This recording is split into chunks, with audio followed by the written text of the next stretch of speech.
Hello everyone, my name is Risa Cohen and I'm the program coordinator for Minnesota MUFON.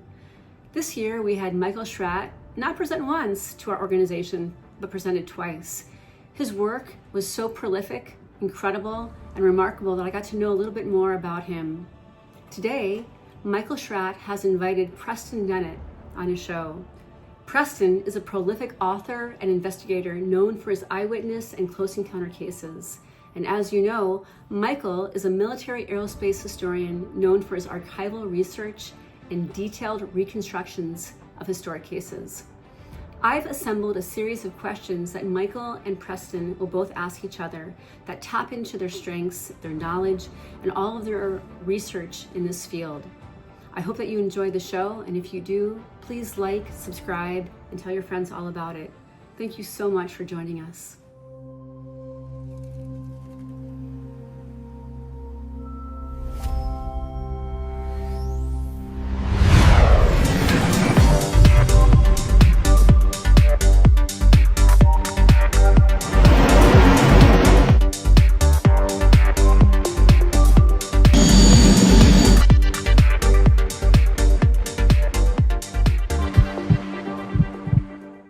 You and I have a very unique interest in this because we really like to dive deep into it and we go beyond the surface level. And I think that's something we both have in common here. Definitely. I can count the researchers I like on one hand, and you're right there at the top. So you too, Preston, you too. So why don't we start this off? A couple of quick questions. When did you first realize this deserved more historical research, this topic in general? Yeah, the second I found out it was real, honestly. Having come into this field as a skeptic, I honestly I didn't think it was real. I thought it was absolute nonsense. But Really? once, yeah, I mean, I really did. I thought people were seeing UFOs. I bought the party line, the Air Force party line. Hoaxes, hallucinations, misperceptions, mental illness, imagination, go away, it's not real. Really believed that because I'm pretty scientifically based in my thinking. I love science, and I know how far away the stars are, so I just didn't believe in UFOs, but did find out, of course, they were real in 1986. And I know you know the case, Michael. Captain Kenju Torochi, Right. JL Airlines. Fantastic case. It was on the news. And then I found out that some of my family, friends, and coworkers were having sightings. And I started picking up books, not really expecting to find much. And there was quite a bit, nothing like what we see today. But I was expecting there to be books like, this is actually swamp gas. It is hoaxes, it's hallucinations. No, it wasn't. But I think what really tipped me over the edge was the book, oh gosh, what was it called? Above Top Secret by Timothy Good. Yeah. Okay. There's a cover up. This is not okay. These are my tax dollars being used against me. So that's when I thought, you know what, this is absolutely deadly important. So it was the JL 1628 sighting and then Timothy Good's book Above Top Secret. Is that what turned the corner for you then? Yeah, that and Clear Intent. Clear Intent. Lawrence Fawcett. It's called UFO Cover Up now. They reissued it. Okay. But Clear Intent by Barry Greenwood and Lawrence Fawcett. Yeah. Which is all about UFOs hovering over Air Force bases. I'm like, well, you can't deny this. This is undeniably well documented. Why is this being ignored? This should be taught in schools. It's being covered up. I was livid. I felt scandalized. So yeah, that's when I knew. And that was within a few months of finding out this was real, less than a year. Okay. So would you say that it was a crusade for you at that point? Yeah, I would. Yeah. It's funny because, people say, well, UFOs don't really affect my life that much. And I get that because unless you've had a sighting, it's like, what does it matter to you? It does. When you realize how deep and pervasive this goes, it's absolutely a crusade. And it has been. It's been over almost 40 years now. I've been doing this. What was your family's reaction to your interest? Family and friends. Not good. Well, not good. My brother Mark would see a UFO, was like, let's go. And I have a big family, 5 brothers and sisters, and me, so there's 6 of us. My 2 older brothers, Stephen and Jamie, thought I'd lost my mind. My dad Really? never came around to the day he died. I Wow. remember years into this, he came running up to me. He's like, look, Preston, he handed me a newspaper. They found out what Roswell is. It's a mogul balloon. I'm like, Dad, you need to read this book. No. So it divided the family, but we're very close. There was no Okay. gaslighting. There was no hatred or vitriol or anything like that. But they definitely had a hard time with it, which I get. I mean, I had a hard time with it. That first year was difficult. Okay. What misconceptions do people have about the history of UFO investigations? So many. I think the biggest one is that they have no idea just how ubiquitous, that's the word I had to look up, the UFO phenomena is, how common UFO encounters are. And I think we're still struggling with that. People think, well, there's a database of several thousand encounters. No, it's millions. It's a Right. worldwide database of several million, at least. All right. I think people have no idea how much evidence there is. People think it's all anecdotal testimony, not realizing that there's thousands upon thousands of landing trace cases and the radar return cases, the radar visual cases.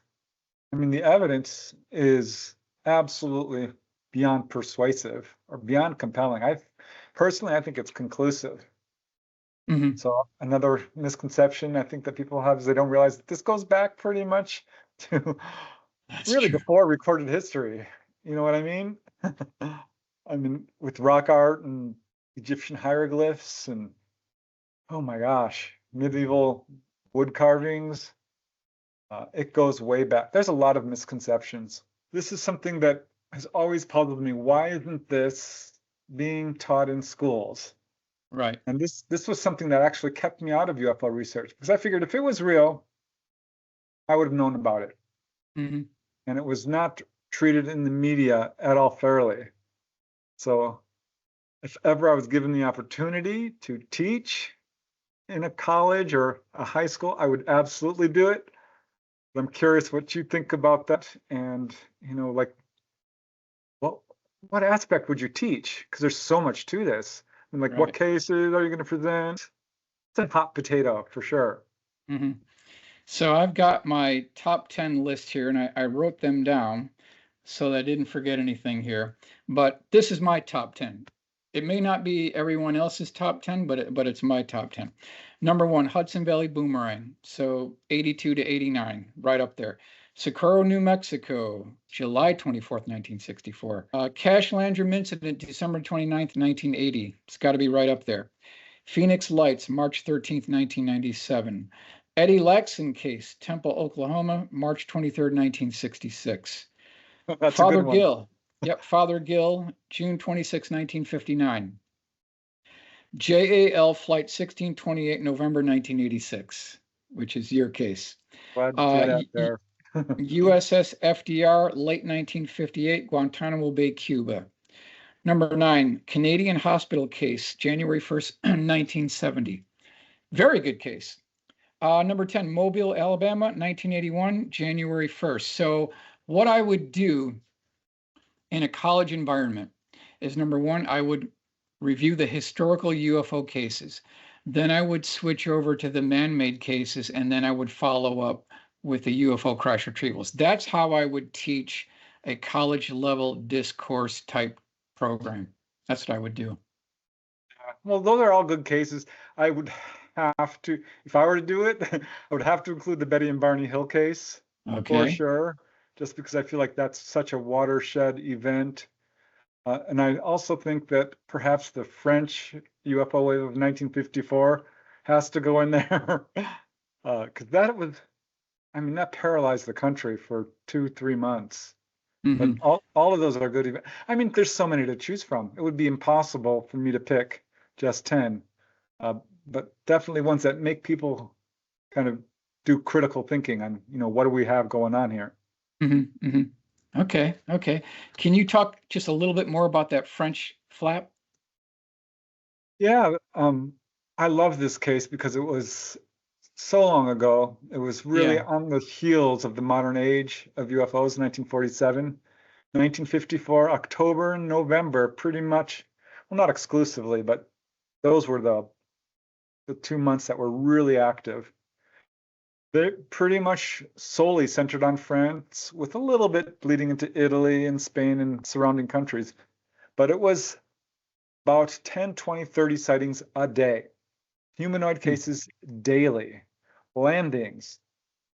This was a kind of activity we have never seen before or since. Unprecedented, Wow. Okay. well beyond any other UFO wave I've ever heard of. So I think that, and 1954, there was some stuff going on there in terms of nuclear activity being Right. researched. CERN was being put into place. Uh, Reports that are somewhat anecdotal or secondhand of anti-gravity being discovered around that time. Hmm. I'm Hmm. wondering if it's a response to that, but that's a wave of sightings. I don't know that there's even a full-length book on that case. There's a couple that kind of cover it.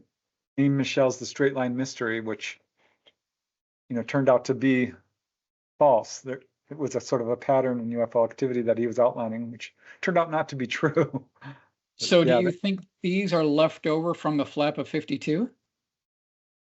I wonder about that because some Yeah. people, yeah, there's this idea that a UFO flap is really a social phenomena where one person reports a sighting, which encourages Hmm. others to do so, and then you have a snowball effect. I reject that because if that were true, we'd have absolute flaps everywhere, all over the country, Right. all over the world. But yeah, I think that there was a lot of activity through the 50s because this is when ET, I think that's what we're dealing with here. That and government, of course. I think that's when they really came down and conducting a publicity campaign. Okay. Okay. Okay. All right. All right. So I've got the next question, don't I? Yeah.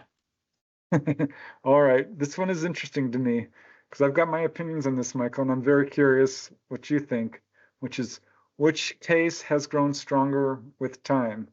Because there's a lot of famous cases out there, and I sometimes they, fall under pressure, under the spotlight, they fall apart. But some, I think, just get more and more mhm. verified. I can't answer it with one case, but I would say as far as stronger with time, I guess we're talking about Roswell.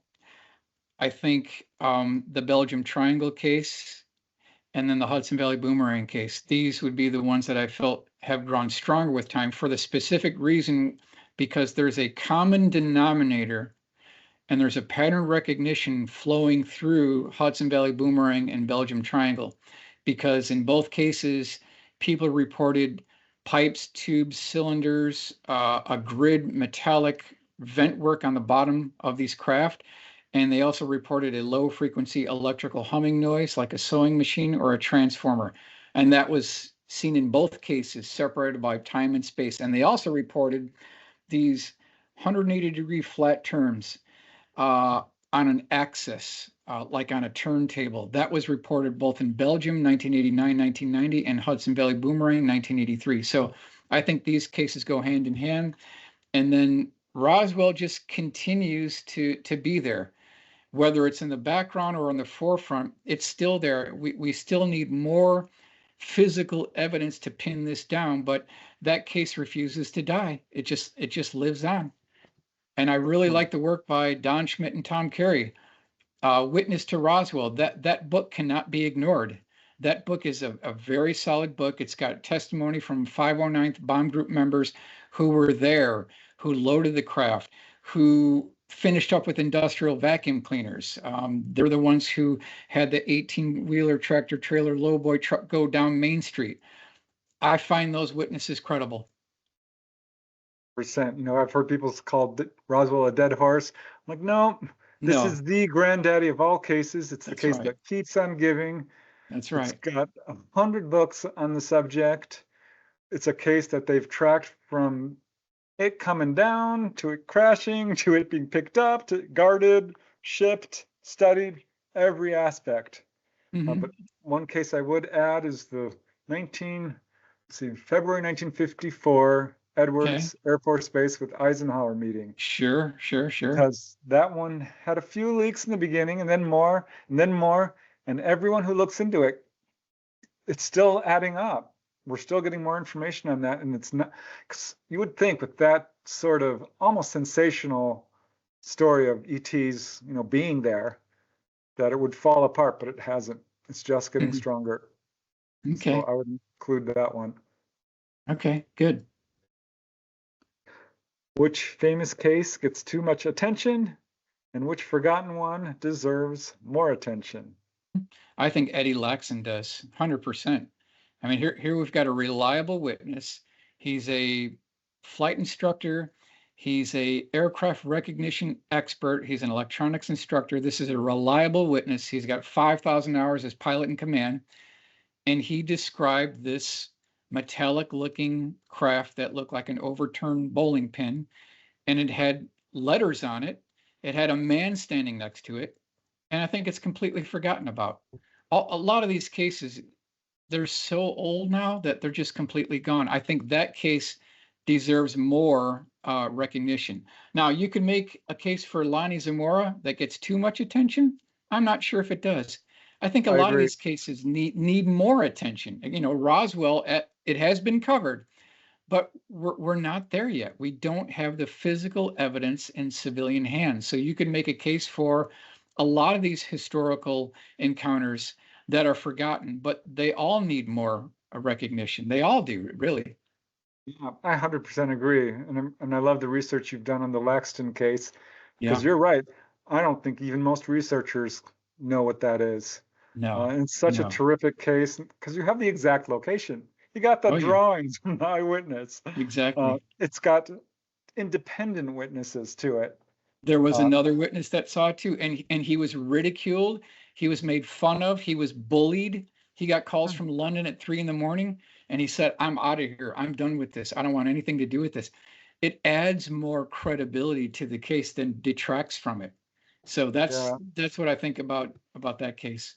I wonder if there's another witness out there who never came forward. Yeah, that's a terrific case, and I I'm totally sure agree. there is. I'm sure there is. I don't know that there's any case that I would say gets too much attention, just because I think the subject deserves far more attention than it's getting. That's right. That's right. The giggle factor is still in place in 2026. Now it has been reduced, but that giggle factor is still there. And I think what needs to happen is that somehow we've got to get to these underground vaults, these photo vaults, these gun camera vaults, and pick out the solid information, not this milquetoast stuff that we're getting with the balloons and the birds. We need solid information, and we're not going to ask for it. We're going to demand it because our tax dollars funded these programs. So in point of fact, we own that footage. So we have every right to question authority. Yeah, that's the only way we're going to get it, demanding. We have to make it to the government's advantage somehow, and because that's the only way they'll ever do it. I don't know. And we're at an impasse a bit. The government and the defense contractors are not going to move 1 inch to satisfy the curiosity of a couple hundred UFO researchers. They're not.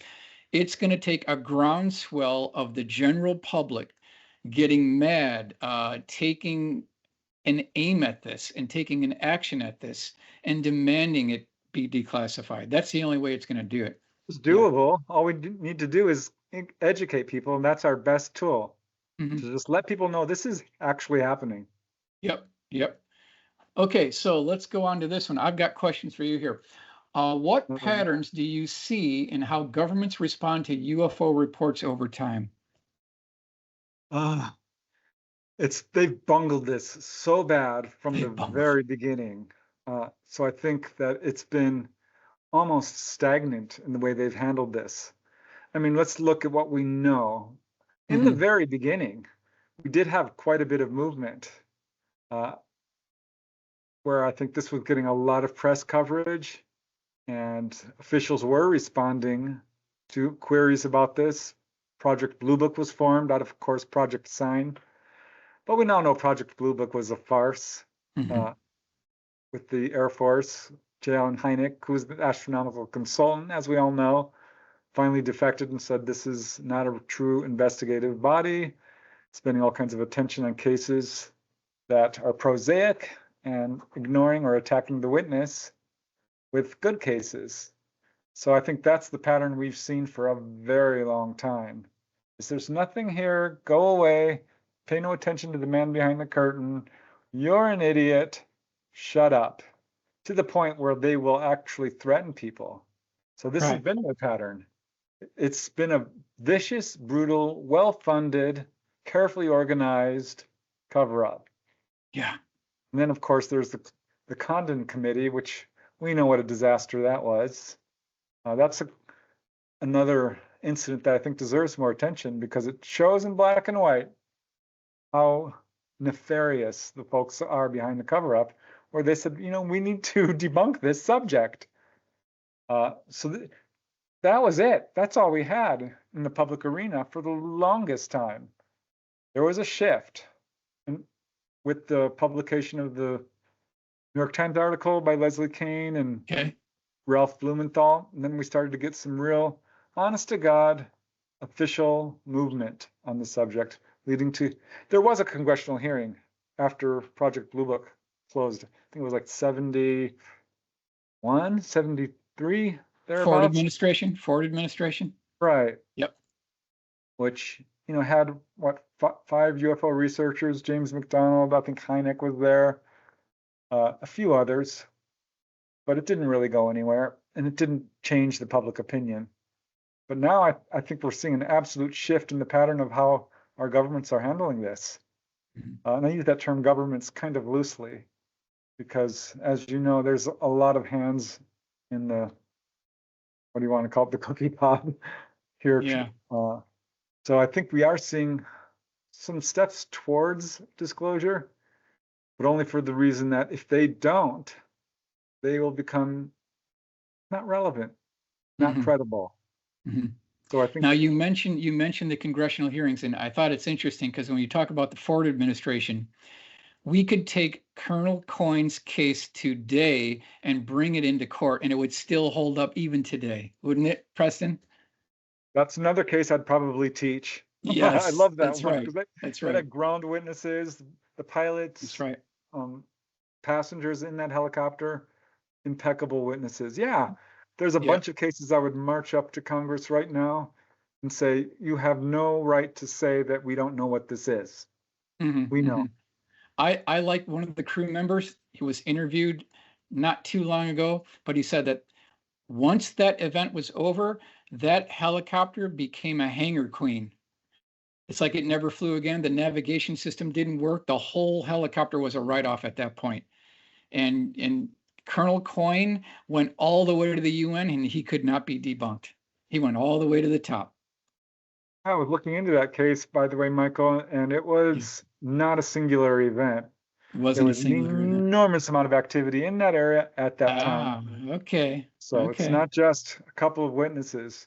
Yeah. I wouldn't call them necessarily corroborative witnesses to that particular event.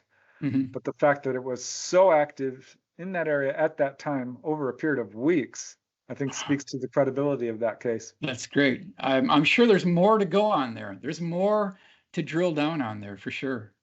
Wow. Yep. Okay. All right. Which historical documents change the conversation the most? Yeah, I like this question. This is not particularly my area of expertise because you know I focus a lot on contactee cases, but I'm going to go way back to the Twining memo. Okay. Which, you know, here we have General Nathan Twining. You cannot debunk this guy. He's got a resume. It's impeccable. And he says this phenomena is something that is real, not fictitious or visionary. Right from the top, right at the get-go, because this was back at the modern age of UFOs. Right. And that is very famous in UFO circles. But beyond that, the general public has no idea what we call the Whining memo. I Mhm. love it. It's absolute perfect black and white evidence that this is real from the beginning. So why are we still Right. talking about this? Yeah. I'm just blown away by this. And as you go through the FOIA documentation of this, the Freedom of Information Act, like John Greenwald's site, Black Vault, you Right. just go there. You could spend 3 months on that website. No doubt. Easy, more than that really, because he's the go-to guy for Mhm. this kind of stuff. But one that really just chaps my hide is when Citizens Against UFO Secrecy sued the NSA. Ah, Remember this? I, They went before a judge, and the judge read the documents, and he said, "No, public is not ready for this." And they blacked out, I think it was like 20 pages, and you could see about 3 words on each page. And the argument was, well, they can't know about how we find out information, which is mm, disingenuous, because certainly you could show more than that.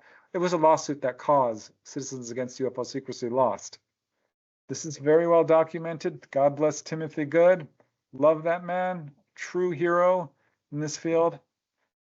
And I also wonder about the MJ12 documents. okay. Because I think while those were probably, what would you call them, phony, in essence, they're real. So this is a very clever disinformation ploy to take real documents, phony them up, and release them to the public. Because I think MJ12 is real, and the work by Stanton Friedman proved it beyond a shadow of a doubt. So that it was a very clever way to we can dismiss these documents, they're not real, because they weren't. But they were. It's like the alien autopsy. Obviously fake, but that really happened. So I think we need to take a closer look and trying to get those documentation of MJ12. Because yeah, I'm absolutely convinced that those documents somewhere are real. It's an interesting way they present it, right? Reliable information presented from unreliable sources. And so in the way that they did it there, you have your autopsy, you've got documents, and the foundation of the information is essentially correct, but it's just the way they presented it. Yeah. Yep. And it's very hard to fight something like that. Right. So I think that they know exactly what they're doing, everything they can within their toolbox. And they've got a huge toolbox. We have a tiny little makeup kit. Mhm. They've got a garage full of power tools. Are we going to win this battle, Preston? When it all comes down, are we going to win this battle? 100%. We are. 100%. Really? Because truth is on our side. And Okay. this is what I like to say, because you can distort the truth. You can hide it. You can alter it. You can lie about it. You can ignore it. You will never destroy it. Truth is truth. So disclosure must happen eventually, because truth wins out in the end. Right. It may take lifetimes. It has taken lifetimes. Let's face it. It's taken a full lifetime to get where we are today. Right. Right. But I am 100% convinced, because countries fall, governments come and go, Right. but the truth remains. And Are they going to time everybody out, or will we be able to do it in time? What do you think? Are they just going to wait and time everybody out, or can we do it? I'm an optimist. You're an So optimist. I'm going to say that sooner or later it's going to happen. Yeah, stuff is going to be timed out. I mean, there's no really firsthand living Roswell witnesses anymore. Correct. So that's really unfortunate. But the fact is that there's been enough recent events. I think there are now a whole army of whistleblowers out there who are aging quickly. Right. And really want the truth to be told. And so that's what we're seeing, an increase of the number of whistleblowers. So I think that we could have, the dam will break. The cover-up is going to collapse under the weight of its own lies sooner or later. It's a straw house. It's a house of cards. It's a house of cards. So do civilian researchers, do we have enough firepower to go up against the defense contractors that are keeping this information? Because this information is no longer classified, it's proprietary. So do we have enough firepower to go up against these guys? We do if we can get the public behind us. Okay. Because people say, oh, the government's running the world. It's the 1%ers. It's the cabal. I think this is the way I look at it, honestly, Michael. The most powerful force on this planet is the people. It's all humanity. And if all humanity says enough is enough, nothing can stop it. When an idea's time has come, it will explode. Period. I love it. And it's got to happen. Governments collapse under the weight of not only lies, but let's face it, greed and corruption. And it's a rare government that lasts more than a couple of 100 years without some major revolution. The Roman Empire fell, right? Weren't they supposed to last a lot longer? So I think when that happens, and it will, there'll be a lot of cards being thrown on, the chips are falling everywhere. That's right. So it's our duty to start picking this stuff up. Yeah, I don't know. It's a David and Goliath battle for sure. For sure. So it's going to be real tough. But what I like about the UFO field is once you're in, you're in. You're a card-carrying member for life. No escaping, huh? No, there's no escape. It's the Hotel California. You can never leave. Oh, no. And that means that the army of researchers will just continue to grow. It's not going to shrink. Okay. So, what archival material do you still hope becomes public? all of it. It's so frustrating. I really, Project Blue Book, we got the Blue Book files. And if you read them, it's actually really compelling stuff because there was a good portion of cases they never could research. But from what I understand, Blue Book did not get the best cases. They were routed to the Air Technical Intelligence Command. That's what I want to see. I want to go into Wright-Patterson and go unlock those file boxes because that's where the information is. And we all know it. Right. This is an open conspiracy. This is an open secret. Let's go there. Wright-Patterson, unlock those doors. Remember when they were going to storm Area 51? Remember that? I'm like, yeah, let's do it. Stupid. Yes, I know. Because they can use deadly force. But if we continue to have crowds of people banging on the fence at Area 51, banging at Wright-Patterson, banging at Edwards, at Norton, and all these, we know pretty much most military bases have information on this subject. Right. So we can't really do a frontal attack, right? So we have to come in through the back door and we have to outsmart them. We can't outfight them, but we have to outsmart them. How do we do that? How do we facilitate that, Preston? Don't know. I think what we do have is some tools. We do have Congress, and Congress is waking up, and they have congressional oversight of the budget. And I love the research you've done on this, which is The Price is Wrong. Remember that? It's my favorite thing. Oh my God, that woke me up. So knowing that, and we've all heard that the Pentagon spending, what was it, $3,000 on a hammer and $500 on a washer, and none of this makes any sense. So we know we have that tool right there. So there's a back door. Absolutely. I'd like to appeal to people's sense of right and morality. Correct. And get on the right side of history here, because it's never too late to do that, to do the right thing. Telling the truth is so much easier than lying. But I don't know how to fight this. The Freedom of Information Act is powerless against private corporations. And like you said, it's been privatized, so that's not going to work. We have to educate the world and let people know, like, you are being hoodwinked here. Right. I'm mad as hell. I'm not going to take it anymore. We Remember are that being movie? held hostage by those who control the technology. We're being held hostage by those people. 100%.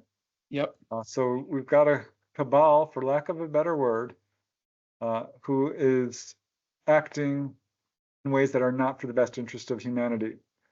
Because we can't really blame the presidents. They come and go. We can't blame Congress. Right. They have limited power. Certainly the judicial system doesn't have a whole lot of influence. It's the intelligence agencies.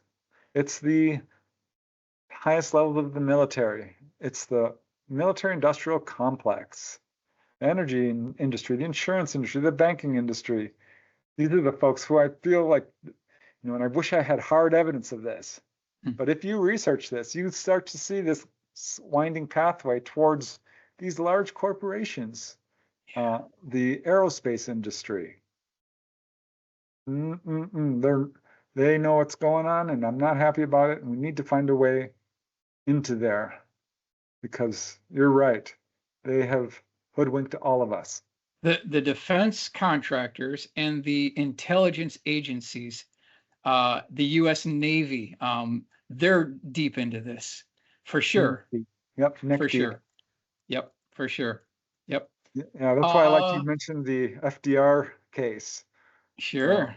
Because that's one, like, you can't deny this. It's absolutely undeniable. Frustrating. It's so frustrating. I'm so glad that you've done so much work on USOs, Preston, because as you know, 51% of all UFO cases are USO cases, and it needs to be stressed even more. It absolutely needs to be stressed even more that they don't necessarily need to come from another galaxy, another dimension. They could be living in our oceans right here. I do think that we need a lot more research into USOs. It's Yes. been ignored for a long time. Yes. And I've done that. And I'm not convinced that we have alien bases in our oceans. I don't think they would need that, honestly. But I do think that we've had a lot of USO activity that we're not hearing about, particularly with the Navy. Because I personally interviewed a few whistleblowers, and one guy was on the USS Clamagore, told me a story that was spine-tingling, where he was on board and a USO showed up. And Commander Boyne was the commander. I looked this up. I verified the guy I interviewed, Ray Sachs. His name is on the list of employees on the Clamagore. You fact check, of course, where you can. But I know he mentioned the commander, and I know who it is. He's deceased, so I have no problem saying his name. He was there. He covered it up. Shame on him. And so we're seeing less than 1% of what the Navy has seen. Wow. Less than 1%.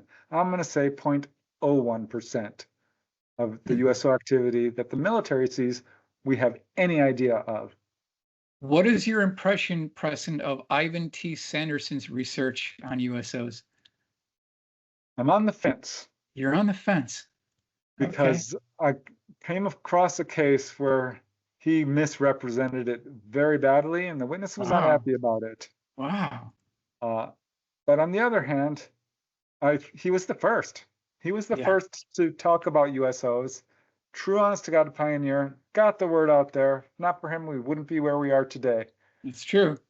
So I only have that one small quibble or one case that I know about was the witness was not happy. And he had some choice words to say about Ivan Sanderson. So I'm like, okay, you can't be too careful when you are, vetting a case.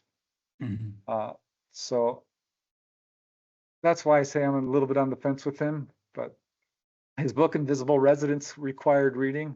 It's required reading. Yes, it is.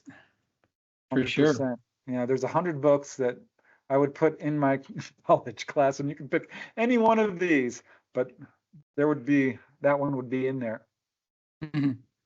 So let's very quickly talk about your cases here, Preston, the ones that you felt were important.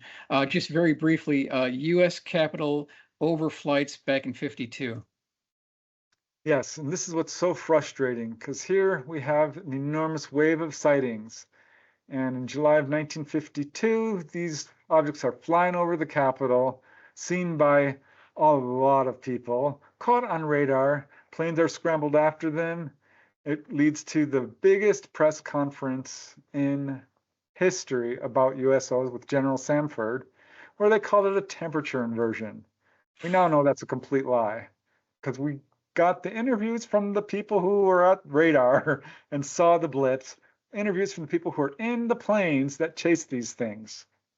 That is a case that I don't really want to hear any denials from the government until they admit to the truth of that case, because we know it's real. We've got the documents.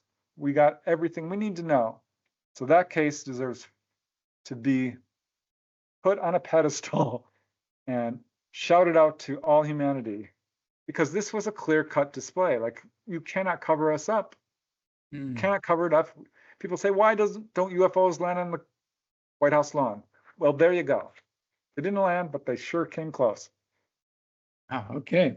Malmstrom Air Force Base. Lovely case. Thank God for Robert Salas for breaking the story. That's true. That's true. And now there's 30, 40, 50 witnesses. And this is a case which is demonstrably true. But what I like about it is I think this speaks to the ET agenda, where they're coming down and shutting off our intercontinental nuclear missiles. Didn't destroy them, did they? Didn't take them away. All they did was shut them down, and I think it was a sort of slap on the wrist, because the number one message given to contactees for decades has been, stop messing around with nuclear power. Okay. You don't know what you're doing. You're on a pathway to self-destruction. And that was another case that got brought up at the congressional hearings, and Moultrie and Daley had the nerve, and I almost broke my TV when I heard them say this, we have no reporting on that. Disingenuous. Lies. They were under oath. Now, the same thing happened in the former Soviet Union too, right, Preston? That's They had right. overflights too. Yep. And there was another in South Dakota, Wurtsmith Air Force Base. There was another Malmstrom incident. If you look into it, read the book by Robert Hastings. That's going on my teacher's list too. UFOs and nukes. He cements it. Absolutely, the connection that UFOs have overflown anything remotely nuclear, whether it's a power plant. The Indian Head nuclear power plant is a good example. I think that may have been genuine ET. I still want to dig deep with you on that case. Yeah. Because we know that your research has proven the Hudson Valley Wave is military. But at least some parts of it are. Yeah. But I still wonder about parts of it, because that's another disinformation ploy. Let's overfly all these military stuff, and one UFO incident will be lumped in with all the rest, and the baby gets thrown out with the bathwater. So yeah, the Malmstrom case is so important. Okay, then you've got Socorro, Lonnie Zamora. That's another case which is truly important, because here we have a really good witness, and turns out it wasn't just one witness. There was quite a few people who saw this craft. It's very controversial because he saw these little guys next to it, but you've done an enormous amount of really good research on this, which points toward this being military as well. I can't deny it. I have to call it like I see it, you know? I mean, we have to be open-minded, but we still have to be skeptical. And if we go strictly by the evidence that was presented and the testimony from Lonnie Zamora and the plaster cast that was made, it's heading in that direction. Yep. And until we know, we don't know. But the fact is, this is an important incident that we know happened. The investigators were there on the site within hours. Yeah. Lonnie Zamora had a very difficult time, the aftermath with this, that he eventually stopped. He refused any more interviews. Right. It absolutely messed up his life, as this does with many UFO witnesses. It's an important case. There is a whole book on the event, a couple actually. So yeah, a really important case. And I think the only one involving, quote, humanoids, or one of the only that ever made it into Project Blue Book as an unidentified case. Yeah, and there was a couple driving into a gas station that had a sighting of it. And then when they got inside the gas station, they said, "You people really fly your planes low around here." This thing went right over their hood. There was an egg-shaped craft. So you're right, there was more than one witness, not just Lonnie. Exactly. And it was very clever how they sort of put up a what do you call it, a dummy symbol, not putting up the real That's symbol right. to see if they could verify That's right. other reports, which was understandable. I think it's not full truth and transparency, so I'm a little undecided about that, but it's a very clever method to determine if you've got people, giving false reports. Yep. That's an interesting way to vet potential witnesses. Preston, what will historians say about this area of UAP research 50 years from now? The Dark Ages. The Dark Ages. This is a subject that should have been handled with truth and transparency from the beginning. Yeah. Our governments have painted themselves into a corner. I understand it's very hard to turn the Titanic around when you've got this enormous ship and you covered it up from the beginning. So I kind of get how difficult it is to reverse course. But let's face it, lies are never the correct method. I think it was Freud or someone who said, when you lie and cover up, it just leads to more paranoia and fear. Right. And that's exactly what's happening. So I think that in 50 years, people are going to look back on this period of time and be like, what's wrong with these people? What will ufology look like 50 years from now? Will we still be going on websites? Will it even exist 50 years from now? Or will the general people just move on? What will it look like 50 years from now? Our beloved ufology. Well, assuming that we're still running strong as a planet and everything's okay, I think that it will be taught in schools, because 50 years is a long time. Right. This is the subject that's not going away. This is the subject that continues to increase in popularity.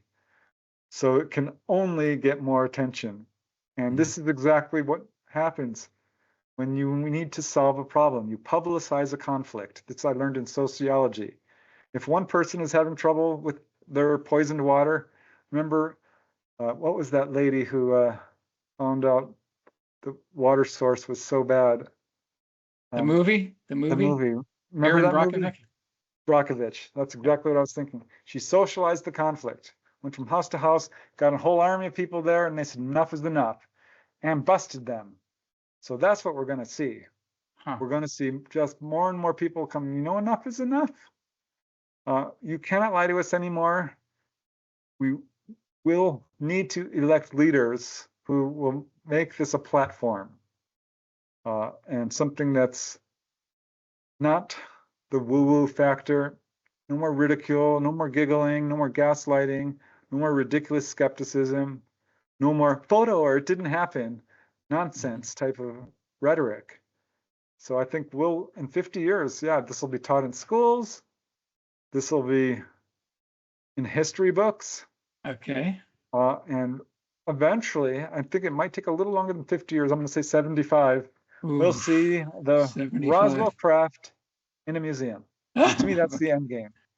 Let me see the craft. Let me see the bodies. Let me see the metal fragments. Let me see the gun camera footage. I want to see the Gordon Cooper footage. Edwards Air Force Base. I want to see the footage that was taken at Indian Point Nuclear Power Station. Absolutely. I want to see that too. I want to see the footage at the Eisenhower 1952 meeting. I want to see all of this. So it's got to happen. Sooner or later, it's got to happen because it's not going away. Mm-hmm.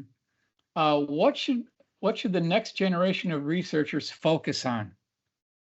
I think that sooner or later, we're going to have to focus on the contactee cases. Oh, okay. Because while we're still at a point where there is a large segment of this population who don't even believe it's real, So the idea that we need to nuts and bolts this thing forward and just see the craft is certainly understandable.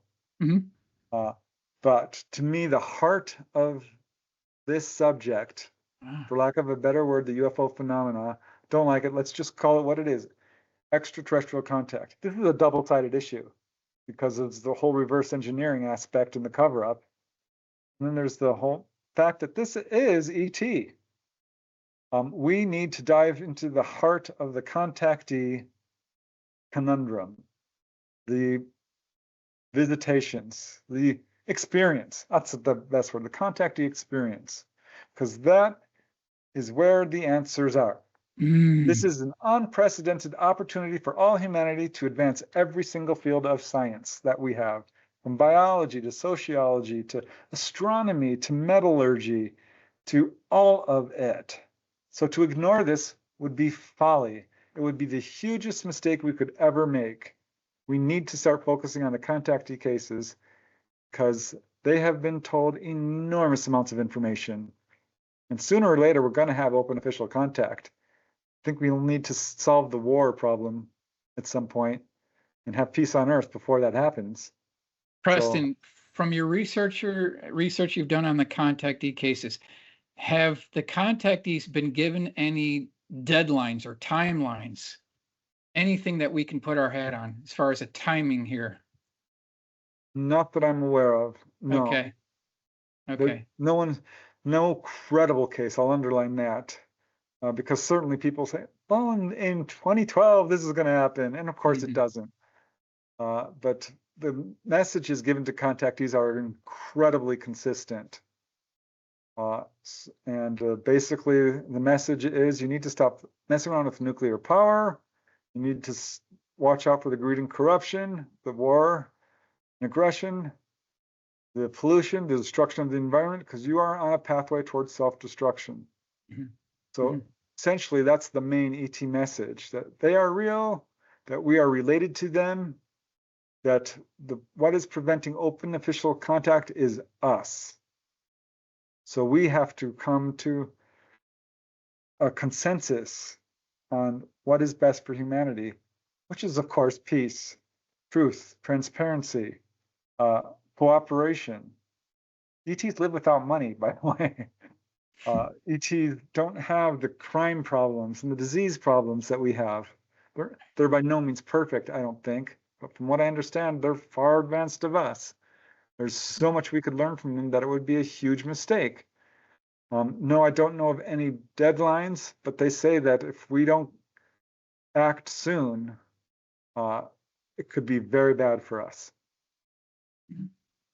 After everything you've seen, studied, and experienced, what do you believe is the single most important thing the public still doesn't understand about the UFO phenomenon? That they are here to help us. This is a big point of contention in the UFO field. Where people are saying, they're kidnapping us against our will and experimenting on us. I believe after 40 years of research and my own encounters and talking to everybody I could find who've been taken on board or had any kind of encounter and reading every darn book I can get my hands on, that UFOs are good news for humanity. They've been around since before we have, since before recorded history. So the idea that they're here to take over or harm or hurt or do nefarious things is purely disinformation. It's purely fear-based. Okay. It's nonsensical and it's not supported by the evidence. And there is a huge push and a huge disinformation campaign to paint ETs as the enemy when they are not. So this is what the public needs to know. Wow. The ET agenda is one of guiding, teaching, healing, warning, informing. Yeah. It's really good news for us. And don't believe me. Do your own research. I implore you not to believe me, because true knowledge only comes, let's face it, from personal experience. You have to do the work. So you can listen to anybody you want, you can read any book you want, but ultimately you have to do your due diligence. So that's what I hope people do.